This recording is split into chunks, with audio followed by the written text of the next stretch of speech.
چلو سیکھیں قرآن، کیسا ہے اجر سنا، ایک نیکی ایسی ملے اس کے جو برابر ہے۔ الحمدللہ رب العالمین والصلاة والسلام علی سید الانبیاء والمرسلین، اما بعد فاعوذ باللہ من الشیطان الرجیم، بسم اللہ الرحمن الرحیم۔ پڑھیے الصلاة والسلام علیکہ یا رسول اللہ وعلی آلک و اصحابک یا حبیب اللہ، الصلاة والسلام علیکہ یا نبی اللہ، وعلی آلک و اصحابک یا نور اللہ۔ پیارے بچوں اور کڈز مدنی چینل کے ناظرین، ایک بار پھر آپ کو ویلکم کہتے ہیں، خوش آمدید کہتے ہیں، مرحبا کہتے ہیں ہمارے اس پیارے اور انٹرسٹنگ پروگرام میں جس کا نام ہے آئیں قرآن سیکھیں۔ ہمارے پروگرام کا نام ہے اور ہم اپنے اس پروگرام میں کرتے کیا ہیں؟ کوئی بتا سکتا ہے؟ قرآن پاک سیکھتے ہیں جی، اور قرآن پاک کی تلاوت کرتے ہیں، اچھی باتیں سیکھتے ہیں، اچھی باتیں سیکھتے ہیں، اور درود شریف کی فضیلت بھی سنتے ہیں اور 10 سوال بھی۔ جی، درود شریف کی فضیلت بھی سنتے ہیں اور 10 سوال والا سیگمنٹس بھی ہوتا ہے۔ تو بہت اچھے اچھے سیگمنٹس ہوتے ہیں ہمارے پاس، ہمارے اس پروگرام میں آج بھی ہوں گے، لیکن اس سے پہلے ہمارے پیارے آقا صلی اللہ علیہ وسلم پر درود پاک پڑھنے کی فضیلت سنتے ہیں۔ تو پیارے بچوں اور کڈز مدنی چینل کے ناظرین، ہمارے پیارے نبی اللہ پاک کے آخری نبی محمد عربی صلی اللہ علیہ وسلم نے ارشاد فرمایا، جو شخص مجھ پر روزانہ 1000 بار درود پاک پڑھے گا وہ تب تک نہیں مرے گا جب تک جنت میں اپنا مقام نہ دیکھ لے۔ سبحان اللہ، صلو علی الحبیب صلی اللہ علی محمد۔ صلی اللہ تعالیٰ۔ تو پیارے بچوں اور کڈز مدنی چینل کے ناظرین، آئیے بڑھتے ہیں اپنے پہلے سیگمنٹ کی جانب جس کا نام ہے آئیں پڑھیں قرآن۔ چلو سیکھیں قرآن، چلو سیکھیں قرآن۔ پیارے بچوں اور کڈز مدنی چینل کے ناظرین، جیسا کہ آپ جانتے ہیں کہ ہم اپنے اس سیگمنٹ میں سورہ ملک سیکھ رہے تھے اور سورہ ملک کی 25 آیات ہم سیکھ چکے ہیں۔ آج انشاءاللہ ہم مزید ایک آیت کی تلاوت کریں گے۔ پہلے میں آپ کو یہ آیت پڑھ کر سناؤں گا، اس کے بعد مل کر ہم اس آیت کی تلاوت کریں گے۔ بسم اللہ الرحمن الرحیم، قل انما العلم عند اللہ وانما انا نذیر مبین۔ پیارے بچوں، سب سے پہلے آپ دیکھیں یہاں لکھا ہوا ہے قاف۔ کیا لکھا ہوا ہے؟ قاف کن حروف میں سے ہے؟ حروف مستعلیہ۔ حروف مستعلیہ، حروف مستعلیہ نہیں، حروف مستعلیہ، ٹھیک ہے؟ واحد کے لیے حرف استعمال ہوتا ہے اور جمع کے لیے حروف، حرف کچھ بھی نہیں ہوتا، ٹھیک ہے؟ حروف مستعلیہ میں سے ہے قاف، اور حروف مستعلیہ کو ہم کس طرح پڑھتے ہیں؟ پوری یعنی موٹا کر کے، پوری یعنی موٹا کر کے پڑھتے ہیں، تو اسے ہم کس طرح پڑھیں گے؟ موٹا کر کے۔ پوری یعنی موٹا پڑھیں گے، ٹھیک ہے؟ اچھا، آپ میں سے کوئی بتا سکتا ہے کہ حروف مستعلیہ ہیں کتنے؟ کون بتائے گا؟ آپ بتائیں۔ حروف مستعلیہ 7 ہیں۔ کتنے ہیں حروف مستعلیہ؟ 7 ہیں حروف مستعلیہ۔ اچھا، کون کون سے؟ یہ کون بتائے گا؟ آپ بتائیں۔ صاد، ضاد، غین، قاف۔ یہی ہیں حروف مستعلیہ؟ جی ہاں۔ ٹھیک ہے، ماشاءاللہ صحیح سنا ہے انہوں نے، لیکن ادائیگی میں تھوڑی بہت مسٹیک ہوئی ہے، ہم مل کر دہرا لیتے ہیں، ٹھیک ہے؟ سب سے پہلا حرف ہے خا، صاد، صاد، صاد، صاد، ضاد، ضاد، طا۔ تو، اچھا، بعض بچے سے پڑھتے ہیں توں، طا اور توں میں فرق سمجھ میں آ رہا ہے؟ ناک میں آواز لے جا کر ادائیگی کرتے ہیں، تو اس طرح آپ نے ادائیگی نہیں کرنی ہے، ٹھیک ہے؟ قا پڑھیں گے۔ اسی طرح بعض بچے سے باریک پڑھتے ہیں تا یا توئیں، یہ دونوں طریقے غلط ہیں، ٹھیک ہے؟ اسے پڑھیں گے قا، پڑھیں تو، قا، تو، اور اسے پڑھیں گے غا، وہ، غا۔ وہ، اگلا ہے غین، غین، غین، غین، قاف، قاف، قاف۔ قاف۔ تو یہ 7 حروف مستعلیہ ہیں، ان کو ہم ہر حالت میں ہمیشہ پر یعنی موٹا کر کے پڑھتے ہیں، ٹھیک ہے؟ تو ان میں سے یہاں پر قاف آیا ہے تو اسے بھی ہم پر پڑھیں گے، ٹھیک ہے؟ جی۔ پھر اس کے بعد پیارے بچوں یہاں پر آپ دیکھیں لکھا ہوا ہے نون۔ کیا لکھا ہوا ہے؟ نون۔ اور نون پر کیا ہے؟ تشدید۔ پیارے بچوں یہ جو 3 دانتوں والی آپ شکل دیکھ رہے ہیں اسے کہتے ہیں تشدید۔ کیا کہتے ہیں؟ تشدید۔ کیا کہتے ہیں؟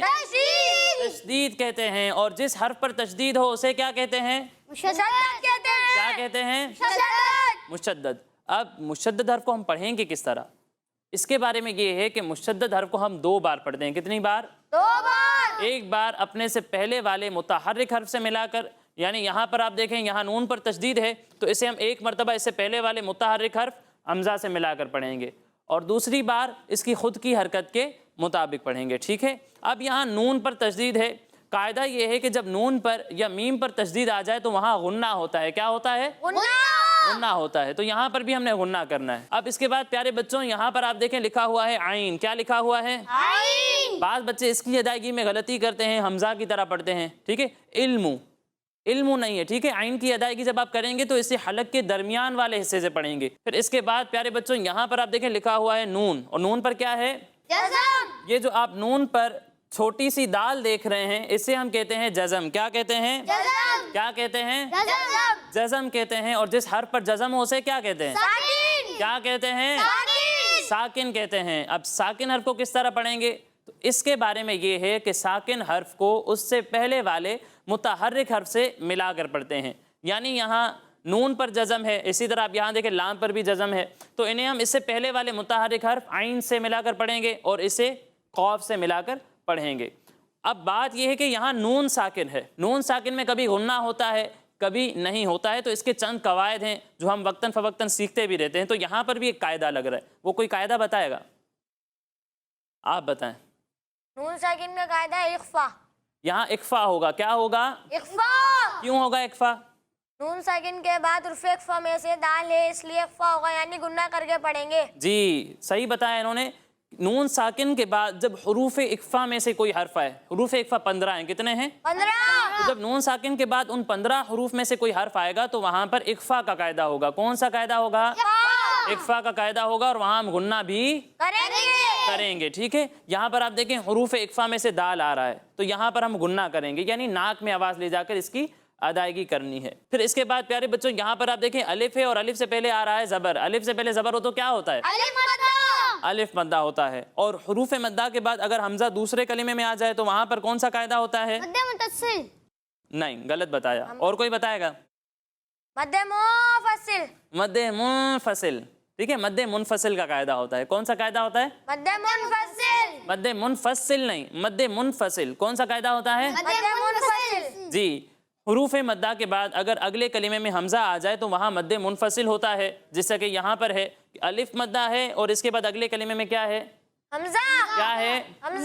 حمزہ ہے، تو یہاں مد منفصل ہوگا. اچھا اب یہاں ایک اور بات نوٹ کرنے کی ہے کہ یہاں پر میں نے کہا کہ الف مدہ کے بعد حمزہ آ رہا ہے. یہ تو الف لکھا ہوا ہے، میں نے اسے حمزہ کہا. کیوں؟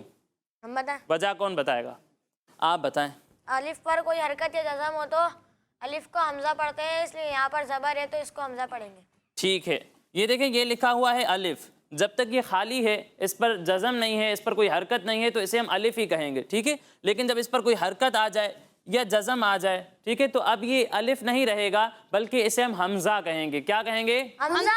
جی. الف اگر خالی لکھا ہوا ہے تو وہ الف ہی کہلائے گا، لیکن جب اس پر کوئی حرکت آ گئی یا جزم آ گیا، جیسا کہ یہاں پر آپ دیکھ رہے ہیں کہ یہاں زبر آ گیا ہے، تو اسے ہم الف نہیں کہیں گے بلکہ حمزہ کہیں گے. ٹھیک ہے. پھر اس کے بعد پیارے بچوں یہاں پر آپ دیکھیں لکھا ہوا ہے ذال. کیا لکھا ہوا ہے؟ ذال. بہت سارے بچے اس کی ادائیگی میں مسٹیک کرتے ہیں کہ اس میں سیٹی کی آواز نکالتے ہیں، حالانکہ ذال میں سیٹی کی آواز نہیں نکلتی ہے، تو اس بات کا آپ نے خاص خیال رکھنا ہے. پھر اس کے بعد یہاں پر آپ دیکھیں را پر 2 پیش ہیں. کیا ہیں؟ 2 پیش. جب را پر 2 پیش ہوں تو را کو کس طرح پڑھتے ہیں؟ بتائیں. آگے را کو کس طرح پڑھتے ہیں؟ آگے کا چھوڑیں. را کو کیا کس طرح پڑھتے ہیں؟ پر پڑھتے ہیں، یعنی موٹا کر کے پڑھتے ہیں. ٹھیک ہے. جب را پر 2 پیش ہوں تو را کو کس طرح پڑھتے ہیں؟ پر، یعنی موٹا کر کے پڑھتے ہیں. اب آئی آگے کی بات کہ یہاں پر را پر تنوین ہے اور اس کے بعد آ رہا ہے میم. یہاں کون سا قاعدہ ہوگا؟ سب مل کر بتا دیں. کون سا قاعدہ ہوگا؟ ادغام ہوگا، اور یہاں ہم غنہ بھی کریں گے. پھر آخر میں یہاں دیکھیں یاز مدہ ہے اور اس کے بعد وقف کی وجہ سے نون ساکن ہو جائے گا، تو یہاں کون سا قاعدہ ہوگا؟ کون سا قاعدہ ہوگا؟ مد عارض. مد عارض میں ہمیں 3 باتوں کا اختیار ہے. ٹھیک ہے. چاہیں تو 1 الف کے برابر کھینچیں، چاہیں تو 2 الف کے برابر کھینچیں، اور چاہیں تو 3 الف کے برابر کیجئے. تینوں طریقوں سے آپ پڑھ سکتے ہیں. ٹھیک ہے, تو یہ قواعد ہو گئے ہمارے مکمل. اب آئیے مل کر اس آیت کی تلاوت کرتے ہیں. قل انما العلم. اچھا بچوں, حمزہ اور عین میں واضح فرق کرنا ہے. ٹھیک ہے, دونوں ملتے جلتے نہیں لگنے چاہیے. ٹھیک ہے, نہ عین کو حمزہ کی طرح پڑھنا ہے نہ حمزہ کو عین کی طرح پڑھنا ہے, دونوں میں واضح فرق ہونا چاہیے. قل انما العلم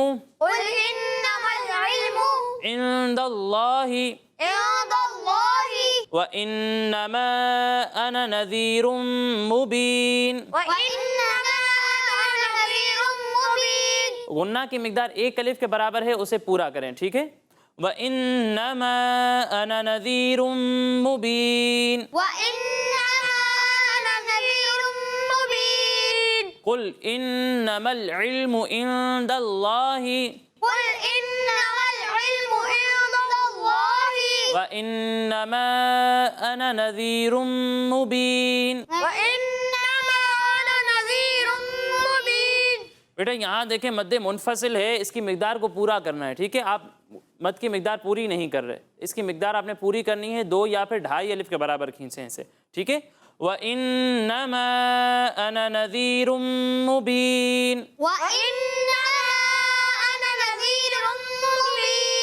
اب مل کر پوری آیت پڑھیں گے. ٹھیک ہے, پوری آیت ملا کر پڑھیں گے. قُلْ إِنَّمَا الْعِلْمُ عِندَ اللَّهِ وَإِنَّمَا أَنَا نَذِيرٌ مُبِينٌ.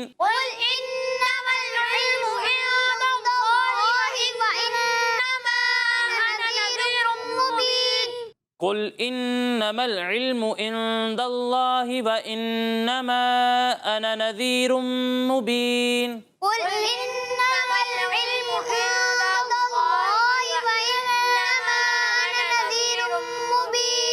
اب یہ آیت کون سنائے گا مجھے؟ آپ پڑھیں. قل انما العلم عند اللہ وانما انا نذیر مبین. اچھی کوشش کی آپ نے, لیکن سب سے بڑی غلطی یہ ہے کہ آپ مکمل آیت میں ناک میں آواز لے جا کر ادائیگی کر رہے تھے. جہاں گناہ ہو رہا ہے صرف وہیں ناک میں آواز لے جائیں گے, اس کے علاوہ باقی جگہوں پر ناک میں آواز لے جا کر ادائیگی نہیں کرنی. اور دوسری بات یہ کہ یہ ذال لکھا ہوا ہے. ٹھیک ہے, یہ غا نہیں ہے, اسے پر نہیں پڑھنا ہے, اسے باریک پڑھنا ہے. ٹھیک ہے, اچھی کوشش ہے لیکن مزید بہتری کی کوشش جاری رکھیں. اور کوئی سنائے گا یہی آیت؟ آپ پڑھیں. قل انما العلم عند اللہ وانما انا نذیر مبین. اچھی کوشش کی آپ نے, لیکن یہاں عین کی ادائیگی کو واضح کرنے کی کوشش کریں. ٹھیک ہے, اور دوسری بات یہ کہ عند اللہ, ٹھیک ہے, اس کی ادائیگی واضح ہونی چاہیے, عین کو موٹا نہیں پڑھنا. ٹھیک ہے, عند اللہ غنہ کرنا ہے لیکن اتنا نہیں کرنا کہ عین کو آپ موٹا کر دیں یا نون کو موٹا کر دیں. ٹھیک ہے, بالکل حرف واضح ہونا چاہیے, حرف کا اعراب یعنی زبر زیر پیش جو ہیں وہ بالکل واضح ہونی چاہیے. ماشاءاللہ بہت اچھی کوشش کی آپ سب نے. اللہ پاک ہم سب کو صحیح طریقے سے قرآن پاک پڑھنے کی توفیق عطا فرمائے. تو پیارے بچوں اور کڈز مدنی چینل کے ناظرین, اسی کے ساتھ ہمارا یہ پہلا سیگمنٹ مکمل ہوا. اب آئیے بڑھتے ہیں اپنے اگلے سیگمنٹ کی جانب, جس کا نام ہے چلو سیکھیں قرآن, چلو سیکھیں قرآن. تو پیارے بچوں, آج میں آپ کو اپنے اس سیگمنٹ میں ہمارے پیارے آقا صلی اللہ علیہ وسلم کے پیارے پیارے صحابہ کرام رضی اللہ تعالی عنہم کی کچھ باتیں بتاؤں گا. ان کے کچھ واقعات ہم سننے والے ہیں جن میں صحابہ کرام رضی اللہ تعالی عنہم اجمعین کی سخاوت کا ذکر ہے کہ وہ کس طرح سخاوت کیا کرتے تھے اور لوگوں پر جو ہے وہ اپنا مال وغیرہ جو ہے وہ لٹا دیا کرتے تھے. انہیں خود کو حاجت ہوتی تھی لیکن پھر بھی وہ اپنی جو چیز ہوتی تھی وہ دوسرے مسلمان بھائی کو دے دیا کرتے تھے, ایثار کیا کرتے تھے. تو سخاوت اور ایثار کے بارے میں آج میں آپ کو 2 واقعات سناؤں گا. کتنے؟ 2. تو آپ نے توجہ سے وہ واقعات بھی سننے ہیں اور اس کے بعد میں آپ کو اللہ پاک کا ایک فرمان بھی سناؤں گا. ٹھیک ہے, تو توجہ یہیں رکھنی ہے آپ نے. پیارے بچوں, ایک مرتبہ یوں ہوا کہ ایک صحابی رضی اللہ تعالیٰ عنہ نے دوسرے صحابی رضی اللہ تعالیٰ عنہ کے گھر بکری کا ایک سر بھیجا. تو انہوں نے یہ کہہ کر کہ مجھ سے زیادہ تو فلاں اس کا حقدار ہے, وہ زیادہ محتاج ہے, وہ زیادہ ضرورت مند ہے, تو انہوں نے وہ سر اس کے گھر بھیج دیا. پھر جب دوسرے صحابی کے گھر وہ سر بھیجا تو انہوں نے کہا کہ فلاں شخص جو ہے وہ مجھ سے زیادہ ضرورت مند ہے, تو انہوں نے وہ جو سر تھا وہ دوسرے شخص کو بھیج دیا. پھر جس تیسرے شخص کے پاس یہ سر پہنچا تھا اس نے یہ سوچا کہ میرا فلاں بھائی جو ہے وہ اس کا زیادہ حقدار ہے, وہ جو ہے وہ اس کے لیے زیادہ ضرورت مند ہے, تو انہوں نے وہ سر جو ہے وہ دوسرے صحابی کو بھیج دیا. اس طرح چلتے چلتے جب چھٹے صحابی کے پاس وہ سر بھیجا تو یہ وہی صحابی رسول تھے جن کے پاس سب سے پہلے سر بھیجا گیا تھا، انہی کے پاس جو ہے وہ گھوم پھر کر وہ سر پہنچ گیا۔ ہر صحابی نے یہی گمان کیا کہ وہ صحابی جو ہے وہ مجھ سے زیادہ ضرورت مند ہے، مجھ سے زیادہ جو ہے وہ اس کا حقدار ہے، تو انہوں نے دوسرے پر جو ہے وہ اپنے اس مال کو، اس سر کو ایثار کیا۔ یہ صحابہ کرام رضی اللہ تعالی عنہم اجمعین کا جذبہ تھا۔ اسی طرح ایک مرتبہ یہ ہوا کہ ہمارے پیارے آقا صلی اللہ علیہ وسلم کی بارگاہ میں ایک بھوکھا شخص حاضر ہوا، تو حضور صلی اللہ علیہ وسلم ازواج مطہرات سے معلوم کرنے لگے کہ کیا گھر میں کھانے کی کوئی چیز ہے، تو معلوم ہوا کہ کسی بھی زوجہ کے گھر میں کوئی ایسی چیز نہیں تھی جو اسے دی جائے۔ تب پیارے آقا صلی اللہ علیہ وسلم نے صحابہ کرام سے فرمایا کہ جو اس شخص کو مہمان بنائے اللہ پاک اس پر رحمت فرمائے۔ تو اعلان سنتے ہی صحابی رسول حضرت ابو طلحہ انصاری رضی اللہ تعالیٰ عنہ کھڑے ہوئے اور آپ صلی اللہ علیہ وسلم سے اجازت لے کر مہمان کو اپنے گھر لے گئے۔ تو گھر پہنچ کر زوجہ سے معلوم کرنے لگے کہ کیا گھر میں کچھ کھانا ہے، تو انہوں نے کہا کہ صرف بچوں کے لیے تھوڑا سا کھانا ہے، یعنی بچوں کے لیے کھانا ہے، اتنا بھی نہیں کہ ہم خود کھا سکیں، صرف بچے کھا سکیں گے اتنا ہی کھانا ہے۔ تو اب حضرت ابو طلحہ انصاری رضی اللہ تعالیٰ عنہ نے پتہ ہے کیا کیا؟ انہوں نے جو ہے فرمایا کہ بچوں کو سلا دو، کیا کرو؟ بچوں کو سلا دو، اور جب مہمان کھانے بیٹھیں تو چراغ سیٹ کرنے کے لیے اٹھنا اور پھر چراغ کو بجھا دینا تاکہ مہمان جو ہے وہ اچھی طرح کھانا کھا لے۔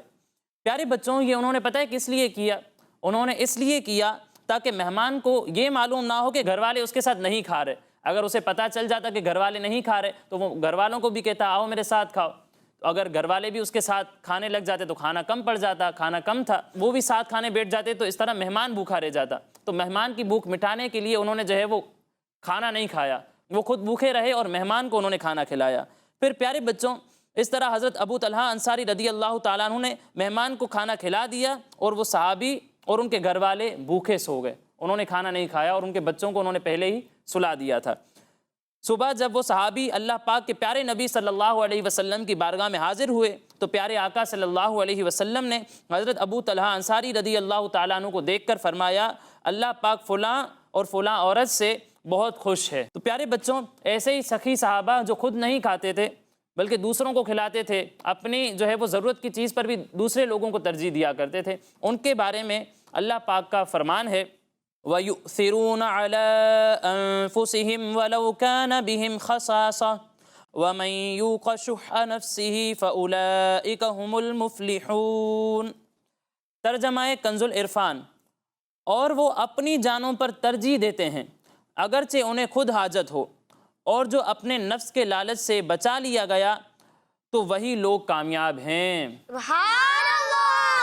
تو پیارے بچوں، صرف ایک یہی آیت نہیں جس میں پیارے آقا صلی اللہ علیہ وسلم کے پیارے پیارے صحابہ رضی اللہ تعالی عنہم اجمعین کا ذکر ہے اور ان کی فضیلت بیان ہوئی ہے، بلکہ اس کے علاوہ اور بھی بہت ساری آیتیں ہیں جن میں اللہ پاک نے صحابہ کرام علیہم الرضوان کی شان بیان کی ہے۔ تو پیارے بچوں، جن سے اللہ پاک محبت فرمائے، جن کا ذکر اللہ پاک قرآن پاک میں فرمائے، ان نیک لوگوں سے ہمیں بھی خوب محبت کرنی چاہیے اور ان کا ادب اور احترام کرنا چاہیے۔ اللہ پاک ہم سب کو عمل کرنے کی توفیق عطا فرمائے۔ آمین۔ سارے ایک بار نعرہ لگائیں، ہر صحابی نبی جنتی جنتی سب صحابیات بھی، جنتی جنتی چار یاران نبی، جنتی جنتی فاطمہ اور علی، جنتی جنتی حضرت صدیق بھی جنتی جنتی اور عمر فاروق بھی، جنتی جنتی عثمان غنی، جنتی جنتی فاطمہ اور علی، جنتی جنتی حسن اور حسین بھی، جنتی جنتی ہر صحابی نبی جنتی جنتی جنتی جنتی۔ جنتی جنتی۔ اللہ پاک ہم سب کو صحابہ کرام رضی اللہ تعالی عنہم کی سچی محبت نصیب فرمائے، ان کی سیرت پر عمل کرنے کی توفیق عطا فرمائے۔ آمین۔ پیارے بچوں، یہ تھا ہمارا سیگمنٹ قرآن میں ذکر ہے۔ اب آئیے بڑھتے ہیں اپنے اگلے سیگمنٹ کی جانب جس کا نام ہے چلو سیکھیں قرآن، چلو سیکھیں قرآن۔ تو کڈز مدنی چینل کے ناظرین، سیگمنٹ ہے ہمارا 10 سوال، اور آج ایک طرف ہے ہمارے محمد حسان بھائی اور دوسری طرف ہے ہمارے محمد سفیان بھائی۔ ان دونوں کے درمیان کمپٹیشن ہوگا، مقابلہ ہوگا، لیکن اس سے پہلے ہمیشہ کی طرح کمپٹیشن کے رول سن لیتے ہیں۔ اگر کسی نے سوالوں کے صحیح جواب دیے تو ایک سوال پر اسے 10 پوائنٹس ملیں گے، لیکن اگر اس کو صحیح جواب نہیں آتا تو میں اسے آپشنز دے سکتا ہوں اگر وہ آپشنز مانگے گا.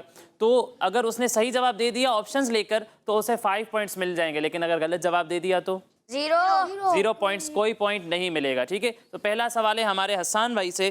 حسان بھائی آپ بتائیں وہ کون سے نبی علیہ السلام ہیں جن پر اللہ پاک نے زبور نازل فرمائی؟ حضرت داؤد علیہ السلام. حضرت داؤد علیہ السلام پر زبور نازل ہوئی تھی. سفیان بھائی کیا لگتا ہے صحیح جواب دے رہے ہیں؟ حضرت داؤد علیہ السلام پر زبور نازل ہوئی, آپ کا یہ جواب بالکل درست ہے. تو حسان بھائی کو کتنے پوائنٹس ملیں گے؟ 10 پوائنٹس ملیں گے ہمارے حسان بھائی کو. اب اگلا سوال ہے سفیان بھائی سے. سفیان بھائی آپ بتائیں جامع القرآن کس صحابی کو کہا جاتا ہے؟ جامع القرآن کا مطلب ہے قرآن پاک کو جمع کرنے والا. ٹھیک ہے, یہ کن صحابی کو کہا جاتا ہے؟ آپشنز: حضرت امیر حمزہ رضی اللہ تعالیٰ عنہ, حضرت علی رضی اللہ تعالیٰ عنہ, یا پھر حضرت عثمان غنی رضی اللہ تعالیٰ عنہ. حضرت عثمان غنی رضی اللہ تعالیٰ عنہ. ان کا یہ جواب بالکل درست ہے. کتنے پوائنٹس ملیں گے؟ 5 پوائنٹس. کیوں؟ انہوں نے آپشن لیا ہے. آپشنز لیے ہیں لیکن جواب بالکل درست دیا ہے. اب اگلا سوال ہے ہمارے حسان بھائی سے. حسان بھائی آپ یہ بتائیں اماں پارے میں کتنے سجدہ تلاوت ہیں؟ 2. اماں پارے میں 2 سجدہ تلاوت ہیں, ایک سورہ انشقاق میں اور دوسرا سورہ علق میں. ان کا یہ جواب بالکل درست ہے. کتنے پوائنٹس ملیں گے؟ 10 پوائنٹس ملیں گے ہمارے حسان بھائی کو. اب اگلا سوال ہے ہمارے سفیان بھائی سے. سفیان بھائی اب کوئی پوائنٹ نہیں چھوڑنا, ٹھیک ہے؟ آپ بتائیں الف لام میم سے قرآن پاک کا کون سا پارہ شروع ہوتا ہے؟ پہلا. بڑا ہی آسان سوال تھا. پہلا پارہ شروع ہوتا ہے. ان کا یہ جواب بالکل درست ہے. تو کتنے پوائنٹس ملیں گے؟ 10 پوائنٹس ملیں گے ہمارے سفیان بھائی کو. لیکن ابھی بھی سفیان بھائی 5 پوائنٹس پیچھے ہیں. اگلا سوال ہے ہمارے حسان بھائی سے. آپ اس ملکہ کا نام بتائیں جس کے پاس ہدہد پرندہ خط لے کر گیا تھا. حضرت سلیمان علیہ السلام نے ہدہد پرندے کے ساتھ ایک خط بھیجا تھا کسی ملکہ کی طرف. آپ نے اس ملکہ کا نام بتانا ہے. آپشنز: ملکہ فاطمہ, ملکہ بلقیس, یا پھر ملکہ زینب. ملکہ بلقیس صحیح جواب دے رہے ہیں جی. تو ہدہد پرندہ ملکہ بلقیس کے پاس خط لے کر گیا تھا. ان کا یہ جواب بالکل درست ہے. تو کتنے پوائنٹس ملے ہیں؟ 5 پوائنٹس, کیونکہ ہمارے حسان بھائی نے آپشنز لیے ہیں لیکن جواب بالکل درست دیا ہے. اب اگلا سوال ہے سفیان بھائی سے. آپ اس دریا کا نام بتائیں جس میں حضرت موسیٰ علیہ السلام اور ان کی قوم کے لیے راستہ بن گیا تھا. دریائے نیل. دریائے نیل. ان کا یہ جواب بالکل درست ہے. کتنے پوائنٹس ملیں گے؟ 10 پوائنٹس ملیں گے ہمارے سفیان بھائی کو, اور اسی کے ساتھ دونوں کا اب تک ٹوٹل ہو چکا ہے 25 پوائنٹس. اب دیکھتے ہیں آگے کیا ہوتا ہے. حسان بھائی آپ یہ بتائیں سورہ قیامہ کون سے پارے میں ہے؟ 29. سورہ قیامہ 29ویں پارے میں ہے. ان کا یہ جواب صحیح ہے؟ سوچ لو. جی. سورہ قیامہ 29ویں پارے میں ہے. ان کا یہ جواب بالکل درست ہے. تو ہمارے حسان بھائی کو اس سوال میں ملے ہیں 10 پوائنٹس. اگلا سوال ہے سفیان بھائی سے. سفیان بھائی یہ بتائیں ملک کے کیا میننگ ہے؟ بادشاہ. ملک کے معنی ہے بادشاہ. ان کا یہ جواب بالکل درست ہے. سفیان بھائی کو بھی ملے ہیں 10 پوائنٹس. ابھی بھی دونوں برابر ہیں. آخری سوال ہے, دیکھتے ہیں کیا ہوتا ہے. حسان بھائی آپ بتائیں اعوذ میں کتنے حروف ہیں؟ 4. یہ کہہ رہے ہیں اعوذ میں 4 حروف ہیں. ان کا یہ جواب بالکل درست ہے. اس سوال میں بھی ہمارے حسان بھائی کو ملے ہیں 10 پوائنٹس, اور اسی کے ساتھ ان کا ٹوٹل ہے 45 پوائنٹس.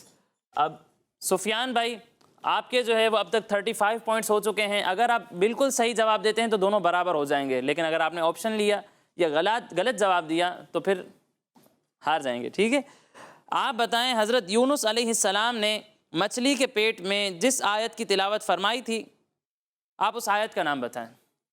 آیت کریمہ. اس آیت کو آیت کریمہ کہتے ہیں. ان کا یہ جواب بالکل درست ہے. کتنے پوائنٹس ملے ہمارے؟ 10 پوائنٹس ملے ہمارے سفیان بھائی کو, اور اس کے ساتھ ان کا بھی ٹوٹل ہے 45 پوائنٹس. تو کون ونر ہے؟ ٹائی ہو چکا ہے. دونوں ہی آج ہمارے ونر ہیں ماشاءاللہ. اللہ پاک مزید برکتیں عطا فرمائے. اللہ پاک ہم سب کو صحیح طرح سے قرآن پاک کو سمجھ کر اس پر عمل کرنے کی توفیق عطا فرمائے. آمین. پیارے بچوں اور کڈز مدنی چینل کے ناظرین، اسی کے ساتھ ہمارے اس پروگرام کا وقت مکمل ہوا. انشاءاللہ اگلے پروگرام میں مزید آیات، مزید انفارمیشن کے ساتھ حاضر ہوں گے. تب تک کے لیے اجازت دیجیے، اپنا خیال رکھیے. السلام علیکم ورحمۃ اللہ وبرکاتہ. وعلیکم السلام ورحمۃ اللہ وبرکاتہ. صلو علی الحبیب. صلی اللہ علی محمد صلی اللہ علیہ وسلم. چلو سیکھیں قرآن، کیسا ہے اجر سنا، ایک نیکی ایسی ملے اس کے جو برابر ہے. بچوں کا مدنی چینل آ گیا.